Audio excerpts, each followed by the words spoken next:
नमस्कार. आता आपण पाहत आहोत गणेश पुराण क्रीडाखंड अध्याय 17वा. प्रारंभी विनती करू गणपती विद्या दया सागरा, अज्ञानत्व हरोनी बुद्धिमती दे आराध्य मोरेश्वरा. चिंता क्लेश दैन्य दुःख अवघे देशांतरा पाठवी, हे रंभा गणनायका गजमुखा भक्ता बहुतोषवी. ओम गम गणपतये नमः. आता मागच्या अध्यायामध्ये त्या राजाला भृशुंडी ऋषींना आणायला पाठवलं, जे महान गणेश भक्त आहेत. आणि राजानं जे वर्णन केलं तर ऋषी म्हणाले, हा माझा गणपती नाही, हा मोहत्कट कोण मला माहित नाही, पण हा माझा आराध्य दैवत नाही, म्हणून मी काही आता येणार नाही. राजाच्या मस्तकावर हात ठेवला आणि राजाला आपल्या महालामध्ये पाठवलं. राजा हात ठेवल्याबरोबर आपल्या महालात येऊन पडला. आता या 17व्या अध्यायामध्ये भृशुंडींना गजाननाचे दर्शन. महोत्कट राजास म्हणाला, तू भृशुंडीच्या आश्रमात गेल्यावर त्याने तुला काय सांगितले ते मला सर्व सांग.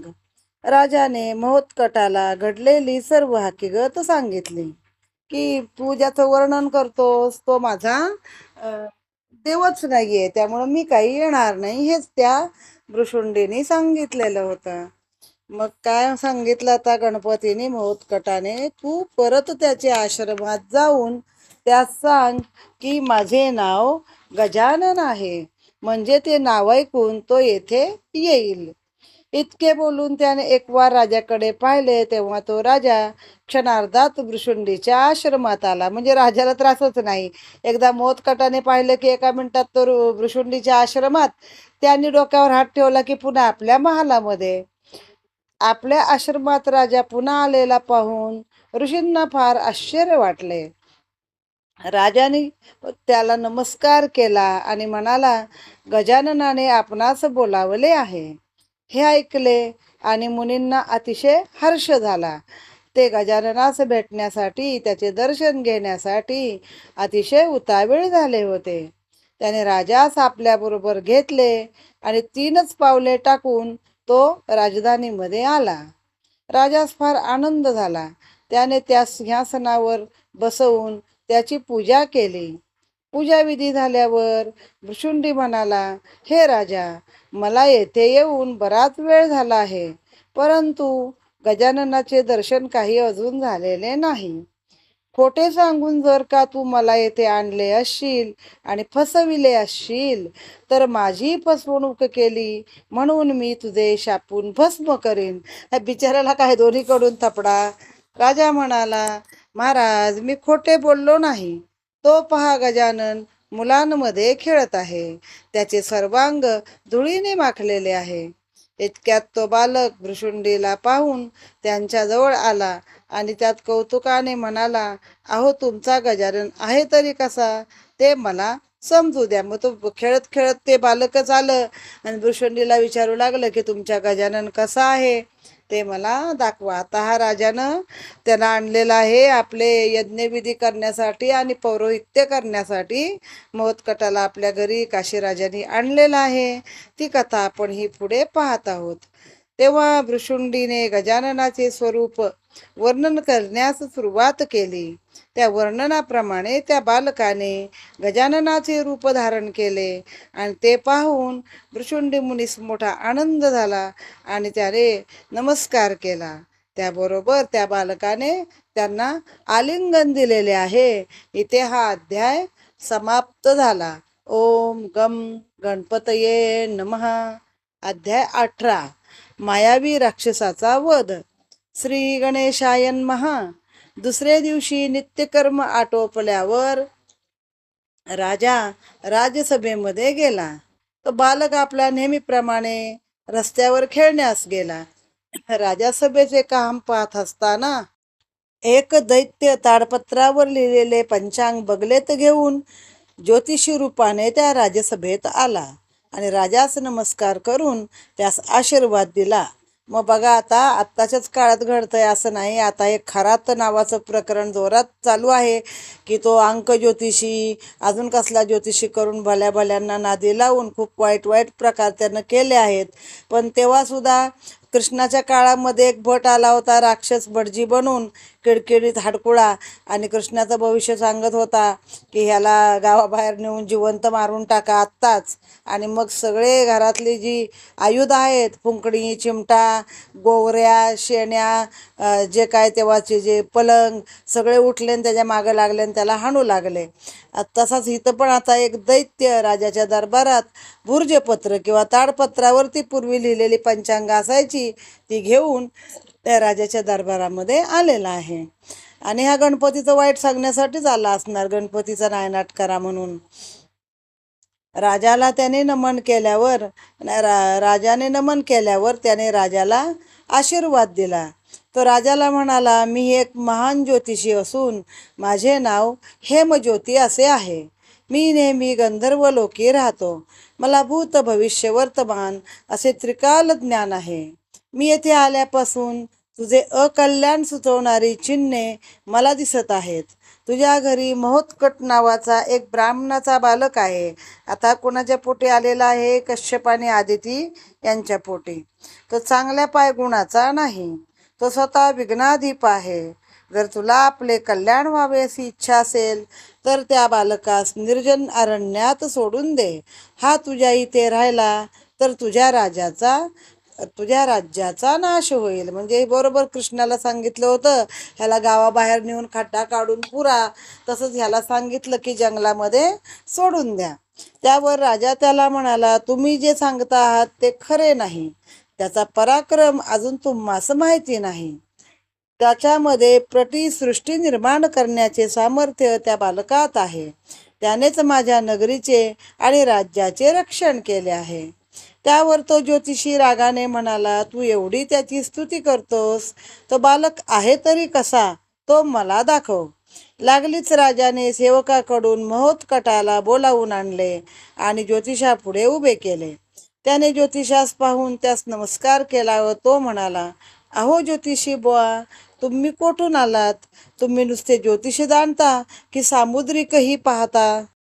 तुम्हाला वर्तमान भूत भविष्य कळतच असेल तर माझे दैव काय आहे ते मला सांगा. त्या बालकाचे धीटपणाचे बोलणे ऐकून त्या जोशीबुवाच्या मनात भीती उत्पन्न झाली. बघा, तेव्हा यवन लोक पण ब्राह्मणाचेच रूप घ्यायचे, राक्षस लोक. म्हणजे ब्राह्मण ही एक जात नसून एक सत प्रवृत्ती आहे, सरळ मार्गाने चालणारी, सगळ्यांच्या कल्याणाचा विचार करणारी. अशा माणसावर ताबडतोब विश्वास बसला जातो. म्हणून तेव्हाही राक्षस लोक ब्राह्मणाचे रूप घ्यायचे. आता पण मुसलमान लोक खोटं नाव धारण करून हिंदूंच्या मुलींना पळवतात, त्यांच्याशी लग्न करतात, पण नाव मात्र ब्राह्मणाचं धारण करतात, ब्राह्मणाचा वेश घेतात. आत्ताच पुण्यामध्ये घडलेलं जे प्रकरण आहे, दक्ष केशव वैद्य नावाच्या नाव धारण करून त्या मुस्लिम मुलाने एक लग्न आधी करून परत दुसरी हिंदूची मुलगी लग्नासाठी तयार केली होती. मग हे पूर्वंपार चालता आलं आहे की सरळ मार्गानं चालणारं नाव धारण केलं की विश्वास पटकन बसतो. तर तो आता घाबरला खरा ब्राह्मण आणि म्हटला, पण मनामत तशी भीती न दाखवता तो बालकाला म्हणाला, तू आजपासून 4थ्या दिवशी एका विहिरीत पडशील. तेथून जगलास तर तू नदीत किंवा समुद्रात बुडशील. त्यातूनही तू सुरक्षित राहिलास तर तू गाढ अंधारात सापडशील. त्यातूनही निभावलास तर तुझ्या अंगावर एक मोठा पर्वत कोसळेल. त्यातूनही जगलास तर 2 काळपुरुष तुला खाऊन टाकतील. या सर्व संकटातून तुझी निभावण्याची इच्छा असेल तर माझ्याबरोबर चल, मी तुला काही दिवसांनी येथे आणून सोडेल. बघा, जगण्यासाठी कशी माणसाला भीती घेतली जाते. मग आता देव आहे महोत्कट म्हणून सोडून द्या. या खारातने पण हेच उद्योग केले आहेत की लोकांना अंधारात खोटा साप, खोटा प्लास्टिकचा वाघ जो रिमोटवर चालतो तो दाखवला आणि मग तुमच्या अंगावर आता वाघ येईल आणि तुमच्या जीवाचं भय निर्माण केलं, आणि म्हणून ती लोक तो म्हणाल तसं वागत राहिलेत. आता इथं पण तेच आहे. त्यानं किती सांगितलं, पाण्यात बुडशील, अंधारात जाशील, पर्वत पडल. आता वाचायचं तर चल माझ्याबरोबर. त्याचे हे बोलणे ऐकून बालकाने हळूच राजाच्या हातातील अंगठी मागून घेतली आणि तो जोशीबुवास म्हणाला, अहो, आमची एक मौल्यवान अंगठी हरवली आहे. ती कोठे आहे आणि केव्हा मिळेल हे जर मला बरोबर सांगाल तर तुम्ही खरे ज्योतिषी आहात. मग तुमचे म्हणणे मी म्हणाल तसे ऐकेन. त्यावर जोशीबुवा म्हणाले, जर ती तुमची हरवलेली अंगठी पुन्हा सापडली तर मला तुम्ही ती दिली पाहिजे. त्यावर बालक म्हणाला, हो, मी तुम्हाला ती अंगठी देणारच आहे, ही घे. असे म्हणून त्याने अंगठी त्या राक्षसाच्या हृदयावर मारली. त्याबरोबर तो ज्योतिषी आपले मूळ रूप धारण करून जमिनीवर कोसळला आणि गतप्राण झाला. ते पाहून लोक आश्चर्याने म्हणाले, हा बालक प्रत्यक्ष ईश्वर आहे आणि सृष्टीचा भार कमी करण्यासाठी तो अवतरला असावा. आता आपल्यात पण म्हणतातच बघा, ही महायुद्ध होतात सध्या जशी चालू आहेत. अजून काय होतं, भूकंप होतात, डोंगर खचतात. तर हे सगळं जेव्हा अतिभार होतो तेव्हा सृष्टी स्वतः त्याचं नियोजन करते आणि आपल्यावरचा भार अशा रीतीनं कमी करते. तसं इथं फक्त एक साधी अंगठी त्याला अशी हृदयाला फेकून मारली काय, पडली लागली काय, आणि तो लगेच गतप्राण झालाय. तर असे अनेक राक्षस आतापर्यंत त्यानं मारले. तर लोकांना पटलं की हा खरंच देवाचा अवतार आहे आणि हा पृथ्वीवरचा भूभार कमी करण्यासाठीच निर्माण झाला आहे. असो, इथे हा अध्याय समाप्त. ओम गम गणपतये नमः. आता अध्याय 19 आहे. महोत्कट विहिरीतून वर आला. श्री गणेशाय नमः.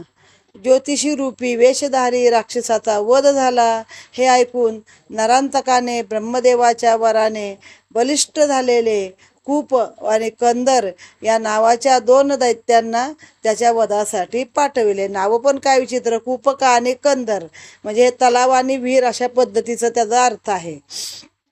आपल्या सैन्यासह ते दोघे काशीराजाच्या नगराजवळ आले. सैन्यास नगराबाहेर ठेवून ते दोघे राक्षस पुढे नगरात चालू लागले. चालता चालता कूपक कंदरास म्हणाला, मी राजवाड्यापाशी जाऊन विहिरीचे रूप धारण करतो व तू लहान मुलाचे रूप धारण करून बालकांबरोबर खेळ खेळत खेळत तिथपर्यंत घेऊन ये आणि त्याला विहिरीमध्ये लोटून दे. तो पाण्यात पडल्याबरोबर मी बेडकाचे रूप घेऊन त्याला खाऊन टाकेन. ठरलेल्या संकेताप्रमाणे कूपक विहीर झाला. मग आपण म्हणतो ना, कूप, तडाग, वापी, म्हणजे त्यातला एक अर्थ येतो. आणि कंदराने बालकाचे रूप घेऊन त्या महोत्कटास खेळायला हाक मारली. त्याला आणि इतर मुलांना बरोबर घेऊन तो त्या विहिरीच्या आजूबाजूस खेळू लागला. खेळता खेळता ते विहिरीच्या काठी आले. तेव्हा कंदराने महोत्कटास त्याचे 2 पाय धरून त्याच्यासह तो विहिरीमध्ये पडला. म्हणजे एकटाच नाही तर त्याला पण विहिरीमध्ये घेतलं आणि स्वतः पण पडलेला आहे.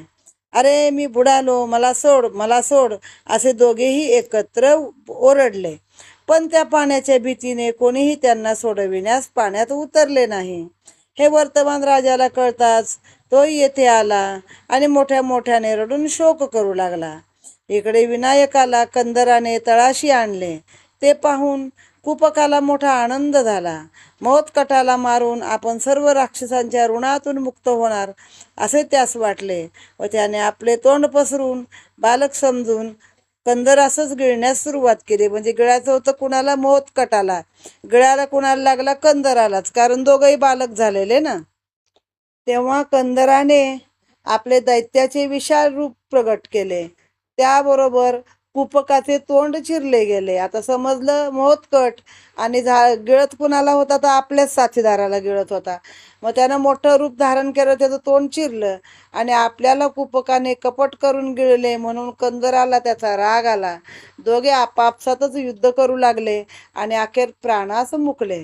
ते आपापसात युद्ध करत आहेत हे पाहून हळूच तो बालक विहिरीतून बाहेर आला.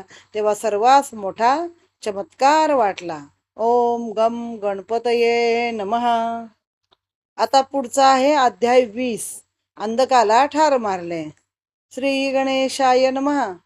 कूपक आणि कंदर मेल्यावर नरांतकाचे अंधक, आंबोसुर आणि तुग या 3 राक्षसाला त्याने काशीराजाचे पारिपत्य करण्यासाठी पाठविलेले आहे.